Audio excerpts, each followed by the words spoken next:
मित्रांनो, सर्वप्रथम नवीन वर्षाच्या तुम्हाला खूप खूप शुभेच्छा. आज आपण एक नवीन छान कन्सेप्ट पाहणार आहोत.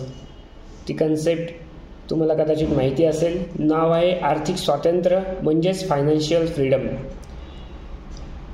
फायनान्शियल फ्रीडम अगदी सोप्या शब्दात समजून सांगायचं तर माझं कुठलंही स्वप्न पूर्ण करण्यासाठी जर त्याचा माझ्यावर आर्थिक ताण येणार नसेल तर मी फायनान्शियली फ्री आहे असं त्याला म्हणू शकतो आपण, किंवा माझ्याकडे आर्थिक स्वातंत्र्य आहे असं त्याला आपण म्हणू शकतो.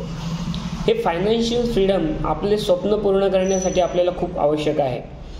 जसं मला समजा घर घ्यायचं आहे, गाडी घ्यायची आहे, किंवा वेकेशन एन्जॉय करण्यासाठी फॉरेन ट्रिपला जायचं आहे, तर माझ्याकडे तेवढा पैसा मुबलक प्रमाणात हवा की जेणेकरून हे स्वप्न पूर्ण करूनसुद्धा त्याचा आर्थिक भार माझ्यावर येणार नाही.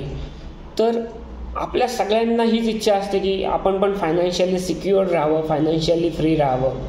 यासाठी 3 महत्त्वाच्या गोष्टी आपल्याला लक्षात घ्यायच्या आहेत. एक म्हणजे प्रॉपर इन्शुरन्स प्लॅनिंग, म्हणजे आपल्याला स्वतःचा लाईफ इन्शुरन्स पाहिजे. दुसरं म्हणजे मेडिक्लेम किंवा हेल्थ इन्शुरन्स, आणि तिसरं म्हणजे इन्व्हेस्टमेंट प्लॅनिंग किंवा इन्व्हेस्टमेंट्स. तर तुम्हाला सुद्धा फायनान्शियली फ्री व्हायचं आहे ना? नक्की मला कमेंट करून सांगा.